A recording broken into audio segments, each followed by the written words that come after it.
texto, verso 23 em diante. Tendo os soldados crucificado a Jesus, tomaram as suas vestes e dividiram-na em 4 partes, uma para cada soldado. Tomaram também a túnica, que era sem costura, toda tecida numa peça só, de alto a baixo.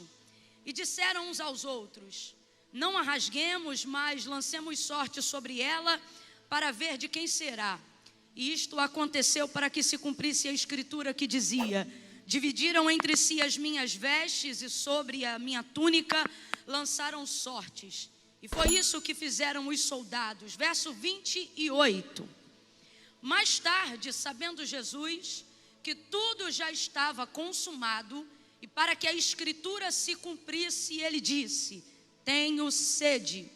E estava ali um vaso cheio de vinagre, e embeberam de vinagre uma esponja, e colocaram-na numa vara de ísopo, e chegaram-na à sua boca. Quando Jesus recebeu o vinagre, ele disse: está consumado. E, inclinando a cabeça, entregou o Espírito. E como era o dia da preparação, os judeus, para que os corpos não ficassem expostos na cruz durante o sábado, porque esse sábado era um grande dia, rogaram-lhe a Pilatos que fossem quebradas as pernas e que fossem tirados os crucificados. Foram os soldados e quebraram as pernas do primeiro e do outro que com ele havia sido crucificado. Mas chegando-se, porém, a Jesus, vendo-o já morto, não lhe quebraram as pernas. Contudo, um dos soldados transpassou-lhe o lado com uma lança, e imediatamente saiu sangue e água. E aquele que viu isto testificou que o seu testemunho é verdadeiro, e ele sabe que é verdade o que diz, para que também vós o creiais, que estas coisas aconteceram, para que se cumprisse a escritura que dizia: nenhum dos seus ossos poderá ser quebrado. Diga amém por essa palavra. Eu não sei se é possível, mas teria como a gente acender pelo menos uma meia luz da metade da igreja para trás? Seria possível? Eu digo isso até mais por mim mesmo, para ter necessidade de conseguir alcançar os irmãos, porque eu estou 2 noites sem dormir. Quanto mais luz, melhor. Pode ficar assim? Tá ruim para vocês assim? Dá para a gente fazer assim? Só tá de boa? Maravilha, então. Eu vou contar de 1 a 3. No 3, você vai liberar uma palavra que determina o rumo profético daquilo que Deus nos confiou como verdade para essa noite, ok? No 3, você vai bradar, vai gritar para a pessoa que está aí ao seu lado. Você vai dizer assim para ela: quebrar ninguém quebra. Você viu que eu não contei até 3 ainda, né? É no 3. Quando eu disser 3, aí vocês vão dizer uns para os outros: quebrar ninguém quebra. Paulo, ele vai tipificar a igreja. Vou pedir para segurar o fundo só um pouquinho, só acho que eu estou ouvindo o pedal, se eu não me engano. Paulo, ele vai tipificar a igreja como o corpo de Cristo, né?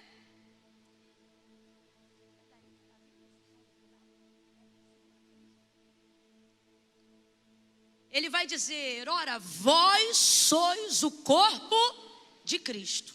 É assim que ele vai tipificar a igreja. Ele vai utilizar o corpo de Cristo como comparação da igreja reunida. Por isso ele vai dizer que um membro não pode viver fora do corpo. Ora, vós sois o corpo de Cristo. Membros, todos constituintes de um único corpo. E ele deixa claro de quem é o comando do corpo. Ele diz: Cristo é o cabeça. Então o cabeça é que dá o comando para todo o corpo, né?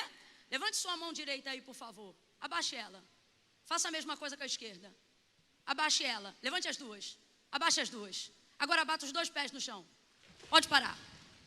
Tudo isso aparentemente foi executado pelos seus membros, mas só foi possível porque a sua cabeça liberou o comando.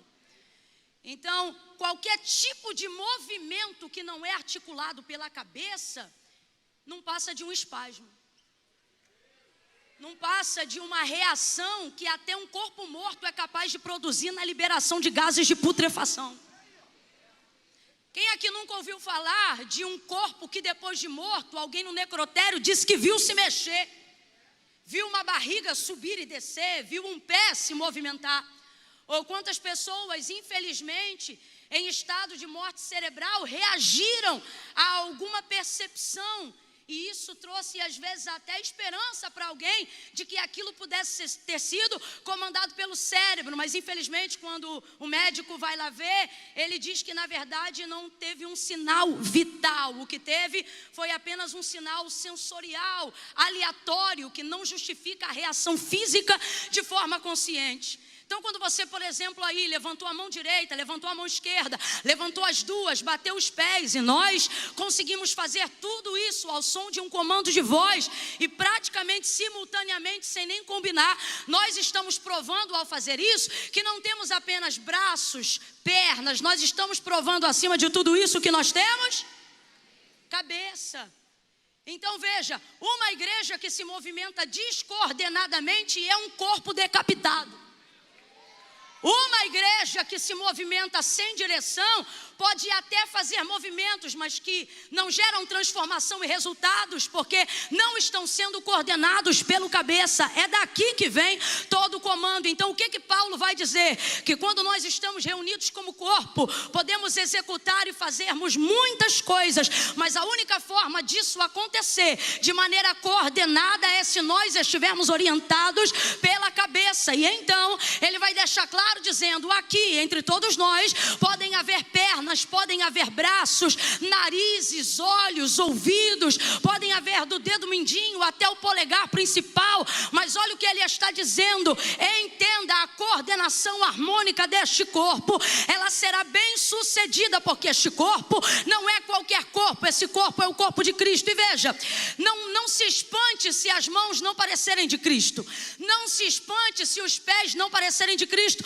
até porque o estereótipo humano de Cristo sempre chocou muito as pessoas, porque as pessoas olhavam para ele e tinham dificuldade de acreditar que ele era o Filho do Deus vivo na sua imagem corpórea, justamente porque ele era um homem muito simples. O texto, por exemplo, vai afirmar poucas coisas acerca da aparência de Cristo, e uma das coisas que vai falar sobre a aparência de Cristo é que ao olhar para ele não havia no seu parecer o semblante de formosura, de beleza. Então, diferente dos quadros dinamarqueses e europeus pintado pelo clero, ele na verdade não tem aqueles olhos tão azuis ou esverdeados e nem aquele cabelo dourado muito bem escovado. Na verdade, como qualquer judeu entre 1,70 m e 78 de altura, de cabelo levemente crespo e semblante marcado pelo sol, o que Lucas vai dizer é que ele parecia um homem de trabalhos forçados, que se cuidava e não aparentava que tinha 33 anos,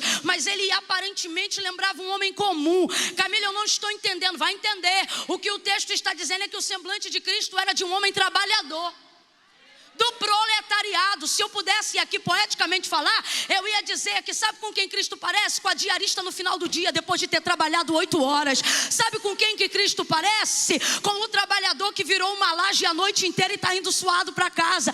Ele tinha a imagem do proletariado, só que ao mesmo tempo confundia a visão do seu olhar. Alguém que não tem coroa, alguém que não tem capa, mas que tem um comando de voz sem exercer nenhum nível de autoritarismo. Eu fico olhando Mateus, Levi, na mesa da recebedoria, numa posição de status social altiva, e Jesus passar por ele sem fazer nenhuma proposta de trabalho no meio do dia, com aquela cara de trabalhador, vou falar assim a grosso modo, e olhar para ele no alto escalão da onde ele trabalhava e dizer assim para ele: me segue. Não falou quanto ele ia receber, não falou quanto ele ia ganhar, não falou pelo que ele ia passar e nem mesmo que tipo de trabalho ele ia exercer, apenas disse: me segue. E o texto diz que Levi, ao olhar para ele, imediatamente largou a mesa da recebedoria e foi atrás dele. Olha para quem está do teu lado e diga: que olhar é esse?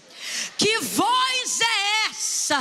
Uma imagem que contrasta a imagem de um trabalhador que tem a voz de um rei, a imagem de alguém que acabou de sair do trabalho, mas que tem uma meiguice olhar que atrai desde os pequeninos que querem abraçá-lo, até os catedráticos como Nicodemos que querem entendê-lo. O olhar do meigo nazareno, aquele que faz André e Felipe questionarem: poderá vir alguma coisa boa de Nazaré? Vem e vê. Jesus parecia uma incógnita, mas na verdade tudo era revelado quando olhávamos para ele. Que olhar, que aparência é essa? Que contrasta tanto com a imagem que ele carrega. Ele olhou para Pedro e o rapaz, a vida inteira no ramo da pesca, largou o empresariado inteiro, o barco, a rede, tudo, e foi atrás dele no dia da sua melhor pesca. Que voz é essa? Não diz para mim que ela é comum, porque sua imagem era comum. Porque os discípulos no caminho de Emaús estavam indo embora de Jerusalém. E já no caminho de Emaús, Jesus foi atrás deles. E no caminho, Jesus foi conversando com eles. E o texto vai dizendo que enquanto ele falava, queimava no coração deles. Eles diziam, ao ouvir a voz dele, queimava o nosso coração. Eles não entendiam porquê, mas eles diziam, enquanto ele falava, ardia um fogo no nosso coração. E depois, na hora de comer, como é que uma pessoa que parece qualquer outra parte o pão e de repente no partir do pão cai a ficha de que está diante do Filho de Deus? Ele parte o pão e então eles dizem, é ele. Jesus conseguiu ser totalmente diferente, sendo igual a todo mundo. Jesus conseguiu ser único, habitando no meio de iguais. Então preste atenção. Sua imagem corpórea, aparentemente fragilizada, aparentemente uma pessoa comum, na verdade esconde uma estrutura inquebrável, insubstituível, irremovível. Eu acredito que ele não deu ênfase à aparência, porque verdadeiramente queria ser visto em todos nós, por todos nós. Você sabia que muitas vezes o mais próximo que você está de Jesus é entre um abraço entre você e seu irmão? Todas as vezes que você quiser abraçar Cristo, procure alguém e abrace essa pessoa.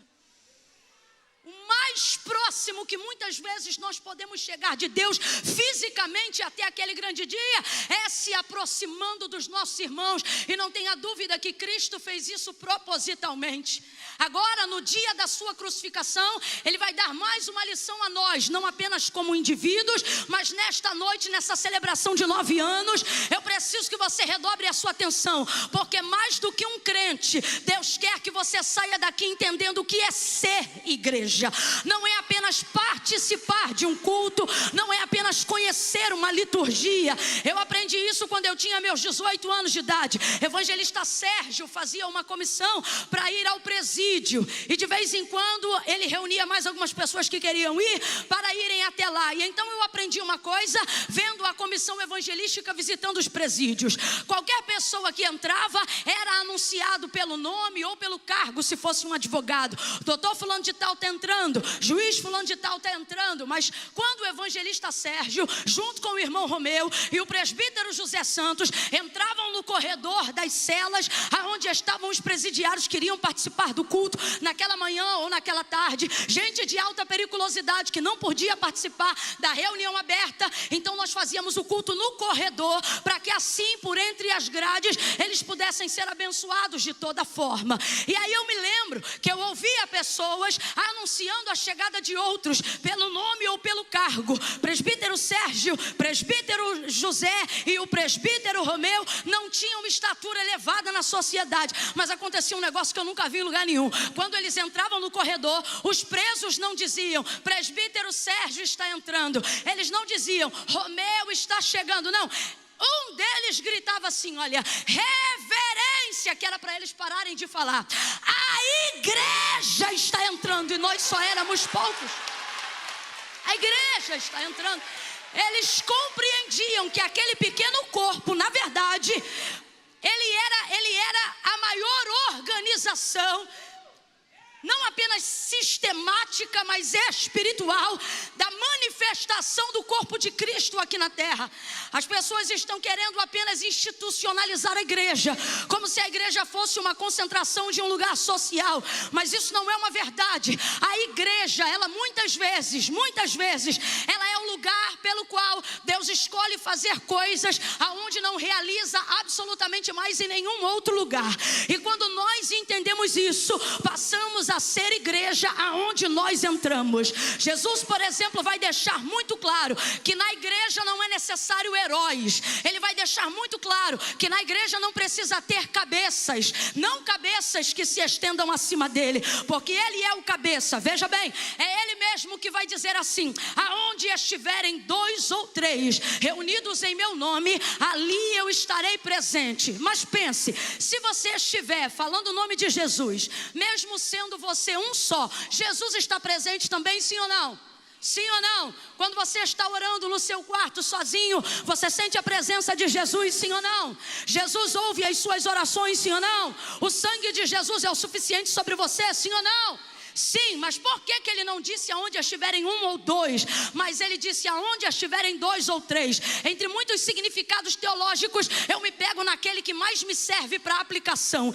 E sabe o que eu compreendo? É que a igreja só é reconhecida como igreja se houver a manifestação de Jesus Cristo. E a única forma de manifestar Jesus Cristo é na coletividade. Abre a boca, descola bem a língua, olha para quem está do teu lado agora e diga: coletividade. Camila, não estou entendendo. Na igreja, para a igreja e ser igreja, você não precisa ser o melhor, não precisa ser o maior, não precisa ser o mais especial. Você só precisa aprender o princípio da coletividade. Ele não estabeleceu o princípio da individualidade. Eu vou falar bem rasgado que é para todo mundo entender. Se tem alguém aqui de outras igrejas, outras denominações, que tirou inclusive o culto de domingo para vir buscar de uma maneira diferente ao Senhor, mas você pensa assim: ah, Camila, eu vim respirar porque na minha igreja tudo sou eu. É você que prega, é você que canta, é você que enquanto canta os instrumentos toca para você descer e tirar a oferta. E se expulsar, e se manifestar demônio, é você que expulsa. Vai cuidando desde a portaria, e você quer cuidar de tudo, quer cuidar de tudo. Daqui a pouco você vai subir no madeiro, igual Cristo, e vai morrer por aquele povo, e sem necessidade nenhuma, porque o que tinha que ser feito já foi feito. Mas a necessidade de querer corresponder à igreja achando que vai fazer tudo, não manifesta a presença de Deus. Porque para que o Senhor se veja, uma coisa é Ele estar presente, outra coisa é Ele manifestar a sua presença. Vai entender, ó? Eu posso estar presente e estar quietinho ali. Eu posso estar presente e sair daqui sem que você note que eu me manifestei aqui. Agora é mais difícil fazer isso com o microfone na mão, em cima do púlpito, com as luzes aqui em cima de mim. O que é que o Senhor está dizendo? Eu posso estar sempre, mas me manifesto só na coletividade. Eu posso estar sempre, mas vou me manifestar na pluralidade. Eu preciso dizer algo para quem está achando que tem que pagar todo o preço para fazer a obra de Deus. O preço máximo já foi pago, o restante é a administração da demanda. Deus trouxe gente hoje aqui para dizer: você não vai morrer no meu lugar, porque eu já morri no seu lugar. Você não vai me amar mais do que eu amo você, porque eu te amei primeiro. Então não precisa tentar provar para ninguém que você é herói. Seja servo, seja irmão, seja filho, seja corpo. Pega na mão de alguém aí agora e diga: não seja herói, seja corpo. Não seja herói, seja corpo. Não seja herói, seja corpo. Corpo de Cristo, corpo de Cristo, corpo de Cristo, submetido ao cabeça, obediente ao cabeça, disponível para o cabeça, coordenado pelo cabeça, orientado pelo cabeça, corpo. Quando alguém perguntar assim: você é um dedo? Você vai dizer: eu sou um corpo. Quando alguém perguntar para você, lá na sua igreja, você é o quê? Você é mão? Você vai dizer: não, eu sou um corpo. Deus sabe a função que cada um aqui atende. Só que eu, por exemplo, no início do ministério, já me manifestei no serviço em coisas que, por exemplo, não fazem mais parte da minha rotina hoje. Então, quando eu mudo a minha formação como membro, eu deixo de ser corpo? Então, pare de gastar tempo dizendo que tipo de membro você é e comece a demonstrar que você faz tudo para que o corpo continue sendo saudável. Paulo, então, vai deixar isso muito claro. E agora Jesus, na sua crucificação, vai passar para nós algumas lições que vão nos dar alívio e esperança nessa noite. Jesus vai ser crucificado. E João é testemunha ocular do que está acontecendo. Ele está tão chocado com a manifestação da palavra do profeta Isaías diante dos seus olhos, que mesmo sabendo que Cristo era o Filho de Deus, por seu próprio testemunho pessoal, ou seja, andando com ele, comendo com ele, ouvindo dele, subindo monte com ele, descendo monte com ele, navegando com ele, ceando com ele, ele sabia que Cristo era o Filho de Deus. Só que ainda assim ele vai demonstrar determinado choque quando percebe a manifestação do cumprimento da profecia de Isaías. Ele vai ver que cada palavra do texto de Isaías vai tomar forma carnal diante do Gólgota. E isso deixa ele impressionado, porque a palavra de Deus é assim: você sabe que ela existe, você crê nela, mas quando ela se manifesta, ela te maravilha como se, meu Deus, de uma forma inexplicável. Você sabe que Deus faz, pede para Ele fazer, espera que Ele faça, mas quando acontece você fica chocado, não é? É mais ou menos assim que João está se sentindo. Então ele vai dizer: olha, eu estou testemunhando para vocês, para que vocês saibam que eu vi, o testemunho dele é verdadeiro, e ele sabe que é verdade que diz, para que também vocês creiam que é verdade. É verdade. E o que é verdade, João? Então ele vai descrever o que nós lemos aqui.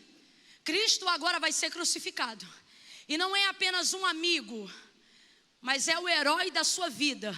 João abandonou tudo que ele entendia como vida própria para viver a vida de Cristo em sua vida. E agora esse Cristo que tem poder para entrar e sair de uma casa sem que portas sejam abertas, se permite ser preso, crucificado, cravejado na mão e nos pés. E para mim são em dias como esse que ele manifesta maior poder, porque maior poder não é quando você faz o que você quer, maior poder é quando você tem poder para fazer, mas decide não fazer. Diziam: se tu és o Filho de Deus, desce daí. Se tu és rei, desce. E ele não descia. Quando Pilatos tentou aliviar a causa dele, ele disse assim para ele: tu sabes que eu tenho poder para te matar ou deixar viver, para te prender ou te soltar. Jesus não falou em momento nenhum, a não ser esse momento, quando olhou para Pilatos e disse assim: poder nenhum você teria, se do alto meu Pai não tivesse te dado. Olha o que ele está dizendo: a minha vida ninguém toma, a minha vida eu dou. Eu não estou sendo capturado, eu estou aqui porque eu fui enviado. Vai ele então ao madeiro, crucificado, morte de dor, morte de cruz. Começa a se cumprir tudo o que havia sido dito pela boca do profeta Isaías: moído pelas nossas transgressões, o castigo que nos traz a paz estava sobre ele. Ele deveria ir como ovelha muda, calada ao matadouro, e assim ele foi. Maria está chorando, Judas traiu, Pedro desertou, os demais estão apavorados. João é o único que atravessa a sinagoga, atravessa a sala, atravessa Sinédrio e chega com ele até o Calvário. A sua emoção está tão fragilizada quanto a de Maria, só que Maria ali não está vendo apenas Cristo, mas está vendo o seu filho. João está vendo o seu líder, está vendo o seu Senhor. Ele poderia estar desestabilizado emocionalmente como Maria, mas tem uma coisa que acontece no Calvário que faz com que João controle todas as emoções humanas que fariam qualquer pessoa que ama alguém que está sendo injustiçado defendê-la. Ele não taca pedra em ninguém, ele não taca pau em ninguém, ele não faz um escândalo no Calvário, ele fica quietinho vendo o que está acontecendo com Jesus. As emoções dele estão sob controle. Sobre o controle de quê, Camila? Da profecia de Isaías. Como é que isso acontece, Camila? Isso acontece porque ele vai se lembrar. Um judeu, a partir dos 7 anos de idade, ele tem de cor essa profecia. João então tem a palavra, e a palavra que ele lembra é essa: que ele vai ser moído, que ele vai ser perfurado, que ele será humilhado, que ele será envergonhado. João está olhando para aquela cena, e ele então vai começar a se lembrar que cada detalhe ruim, que cada detalhe de tortura, que cada detalhe vergonhoso já estava meticulosamente orquestrado pelo divino, e para que não tivessem dúvidas, escrito na lei de Deus, para que todos pudessem ver que o que está acontecendo com Cristo no Calvário não é consequência aleatória, mas é a palavra de Deus se cumprindo. Então João vai escrever e ele vai dizer: eu vi, tiraram a túnica dele, rasgaram em 4 partes, em 4 pedaços, e a cerca da túnica, das vestes, lançaram sortes sobre ela. Aí ele disse: mas eu sei, eu vi que isto aconteceu, você leu comigo, para que se cumprisse a escritura, ou seja, a palavra que dizia: dividiram entre si as minhas vestes. Veja isso, ele lembra do texto com exatidão, ele lembra da palavra com exatidão. Quanto mais consciência da palavra você tem, mais controle sobre as suas emoções você tem. Quanto mais você é capaz de reproduzir o texto sagrado, mais controle você tem sobre as adversidades à sua volta. É por isso que tem gente que ficou paranoico, teve muitas dificuldades no período da pandemia, incluindo a gente. Mas por que que Ebenezer até aqui nos ajudou o Senhor? Porque no dia da adversidade a gente lembrava: ele me esconderá no seu pavilhão, no oculto do seu pavilhão ele me esconderá. Por que que às vezes o culto acaba tarde? Gente que saiu de casa cedo não consegue chegar em casa. A gente passa pelo vale da sombra da morte e não acontece nada com a gente. Alguém visse? Tu viu o outro que caiu? Tu viu o tiro que pegou? Não vi nada. O cara estava armado e a gente nem percebeu, porque a gente vai no ônibus dizendo: aquele que habita no esconderijo do Altíssimo, a sombra do Onipotente descansará. Quando você tem palavra, você tem autonomia para controle. Eu não estou dizendo que você não tem medo, mas você tem controle sobre o medo. Eu não estou dizendo que você não tem espanto, mas você tem controle sobre o espanto. Quando você tem a palavra, eu não estou dizendo que o vulto não te perturba, que o demônio não te perturba, mas se por um caminho ele vem contra ti, por 7 caminhos ele foge da tua presença, porque você está debaixo de palavra. Como Satanás tentava dissuadir Jesus no deserto, manifestando a palavra, mas ele tinha a palavra, ele era a própria palavra. Então você vai ver ele respondendo várias vezes a Satanás assim: olha, mas também está escrito, mas também está escrito, mas também está escrito. É por isso que tem gente que não evolui de nível, porque só sabe o que está escrito, mas não sabe o que também está escrito. Para de deixar a tua Bíblia aberta no Salmo 23, vai ler o que está escrito no 1, no 2, no 3, no 4, no 5, no 6, e começa a dar na cara do diabo dizendo: mas também está escrito. Você sabe, eu pratico. Você sabe, eu pratico.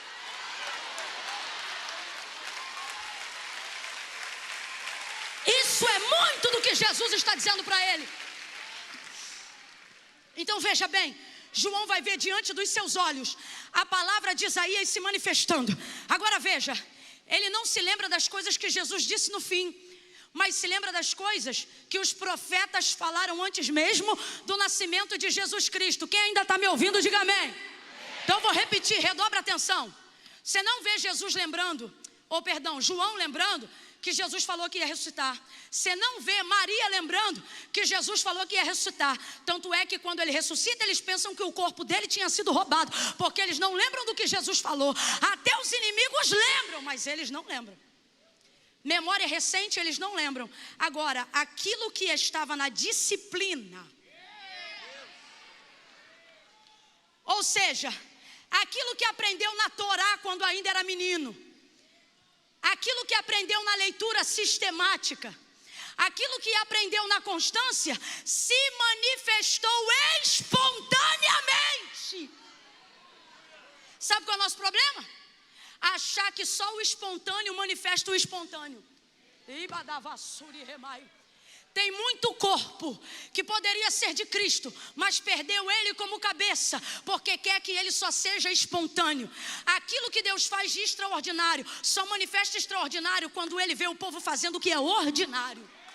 Ou seja, o que é ordeiro, o que é litúrgico, o que é devocional. O que guardou a mente de João daquela crise? Não foram as últimas memórias que ele teve de Cristo, mas foram as últimas memórias que ele teve do que ele gravou da palavra de Deus. O que o Senhor está dizendo aqui? Eu vou falar isso bem abertamente porque isso é profético. No final, a geração do arrebatamento que sobrevive àquele grande dia não é aquela que mais pulou, é aquela que mais guardou o texto sagrado, é aquela que mais manifestou a palavra de Deus, é aquela que mais se agarrou a palavra de Deus. Meu irmão, com todo respeito, você pode se emocionar num culto, chorar como nunca, mas quando o culto acaba, esse momento também acaba. Mas se a palavra de Deus estiver em você, aonde quer que você esteja, com banda ou sem banda, com pregador ou sem pregador, com igreja ou sem igreja, no sentido de culto e de reunião, aquela palavra é o suficiente para te fazer suportar o dia mau. João vai se lembrar.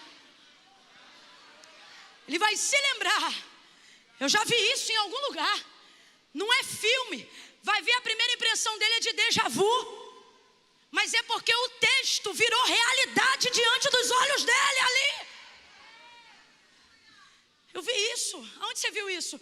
Isaías disse: dividiram entre si as minhas vestes, e sobre a minha túnica lançaram sortes. Aí olha o que ele diz: e foram isso que fizeram os soldados. Completa aí para mim, igreja, por favor. E foram isso que fizeram os? Foram isso que fizeram os? Só que ele complementa dizendo assim: fizeram isso porque sobre ele havia uma palavra. Ou seja, isso só aconteceu para se cumprir a escritura. Isto só aconteceu para se cumprir a palavra. Presta atenção nisso aqui. Quando você sabe qual é a palavra que Deus determinou sobre a sua vida, você tira do seu agressor o protagonismo do que está acontecendo. Vou falar de novo bem devagar para você entender. Quando você sabe qual foi a palavra, a promessa, a profecia, o que a palavra de Deus diz a seu respeito, o agressor, o violentador, o abusador perde o protagonismo da tua história. Perceba como os soldados perderam o poder de protagonizar a morte de Cristo. Quando João fala, fizeram isso para que a escritura se cumprisse. O que então eles estão dizendo? O que João está dizendo? Eles só fizeram isso para cumprir a... Aí agora você começa a entender por que quando Jesus está ali pertinho de dar o último suspiro, ele diz assim: Pai, perdoa-lhes. Quem lembra, gente? Quem lembra? Porque eles estão fazendo, mas eles não sabem por que fazem. Não estão fazendo só porque são maus. Não estão fazendo só porque são algozes. A motivação aqui não é só raiva. A motivação aqui não é só fúria. Camila, mas tem raiva, tem raiva. Camila, mas tem fúria, tem fúria. Camila, mas tem ódio, tem ódio. Só que Deus está dizendo: quando você está debaixo da minha palavra, até o ódio vira instrumento para eu cumprir promessa. Até o ódio vira instrumento para eu cumprir a minha palavra. João diz: quem fizeram isso foram os soldados, mas fizeram porque a escritura dizia isso. Então diga para mim, quem vem primeiro, os soldados ou a palavra?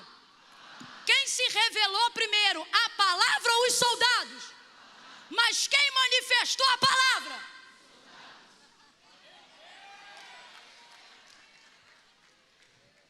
Se você está debaixo de uma palavra, quem está aqui, quem está guardando as chaves de Deus hoje aqui?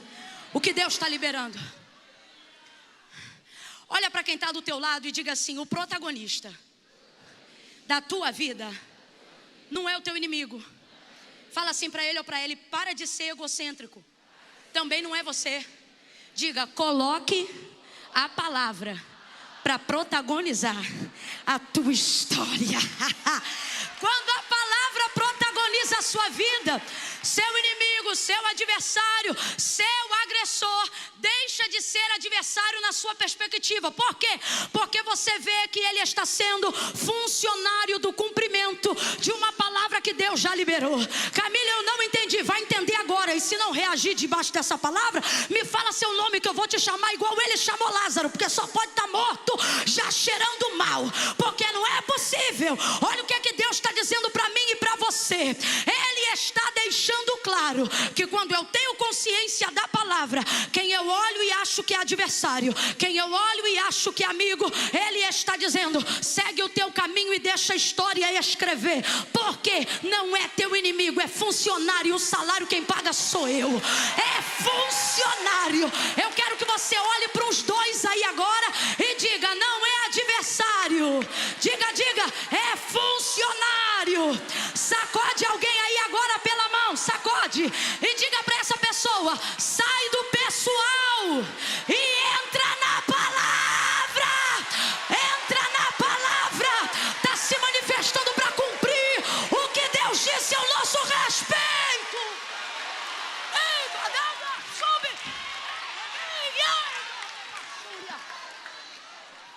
Menina, eu preciso te contar o que o fulano está falando de você. Olha, eu acho que ele é teu inimigo. Você diz: não é não, você é funcionário. Menina, você precisa saber o que andam dizendo lá no grupo sobre o teu novo empreendimento. Você quer que eu te dê acesso? Eu sou administrador. Não, continua administrando os funcionários para mim e deixa que eu vou administrando a palavra que Deus liberou ao meu respeito. Os adversários, os algozes de Cristo e seus soldados não tinham o poder de manipular nem as emoções de Jesus e nem as emoções de João. Presta atenção: nem as emoções de Jesus e nem as emoções de João. João não reage em defesa de Cristo e nem Cristo reage em sua própria defesa. Pelo contrário, como já dissemos aqui nessa noite, Cristo sai do momento do Calvário dizendo: Pai, perdoa. E é claro, se você olhar o texto, está escrito assim: este pecado. Porque ele está dizendo: sobre todos os outros, considera como o Senhor quer, mas sobre esse aí, não imputa neles não. Porque esse aí, nem eles sabem, mas eu sei. Esse aí, olha o que o Senhor está dizendo: Pai, esse aí que eles estão fazendo é para o meu bem. É isso, você está entendendo? Esse aí que eles estão fazendo é para a tua glória. Então olha o que ele está dizendo: se é para botar na conta de alguém, bota esse na minha. Já estou levando os da humanidade inteira, deixa eu levar esse aqui também. Por que você está descontrolado emocionalmente na sua família? Porque você está considerando seus parentes diabos. Por que você está ficando descredibilizado no seu local de trabalho? Porque tudo você reage com nervosismo e desequilíbrio. E você ainda quer utilizar o perfil da defesa da fé. E se eu te falar que o evangelho nunca precisou de defesa, mas de testemunho?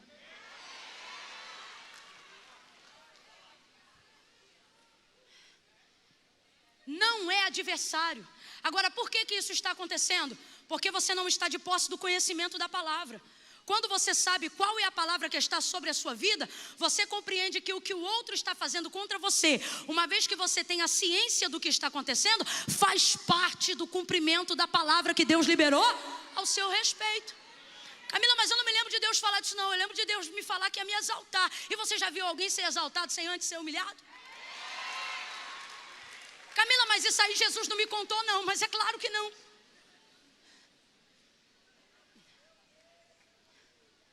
Ele te dá o resultado para você ter motivação na caminhada. Porque se você souber tudo que vai acontecer no durante, você jamais chegaria no depois. Mas fique tranquilo, porque ele nunca disse eu sou a chegada. Ele sempre disse eu sou o... Ele está com você. E ele mesmo foi quem disse: sereis odiados, humilhados, perseguidos por amor do meu nome. Não leva mal não, mas às vezes você está quebrando o pau e empregando energia contra a gente demais. Porque na verdade você não está lutando pelo nome dele, está lutando pelo seu. Está ali, ó. Sabe quando a ferida é grande? Quando o orgulho é grande. Mas agora, ao contrário do que muita gente anda dizendo por aí em dias de perseguição para tentar aplacar a retaliação, né? Aí a gente vive dizendo por aí, mas fique tranquilo, os humilhados serão exaltados. Os humilhados, gente, o que está escrito na Bíblia é aquele que a si mesmo humilhar. Esse aí vai ser exaltado. Então olha para alguém aí de novo e diga, não é adversário. Diga assim, ó, sabe aquele, aquela... Faz assim para ele, ó, aquele negócio. Diga assim, olha, não é para te destruir, é para fazer cumprir. Perdoa que é funcionário, perdoa que é instrumento na mão de Deus para fazer cumprir aquilo que ele falou.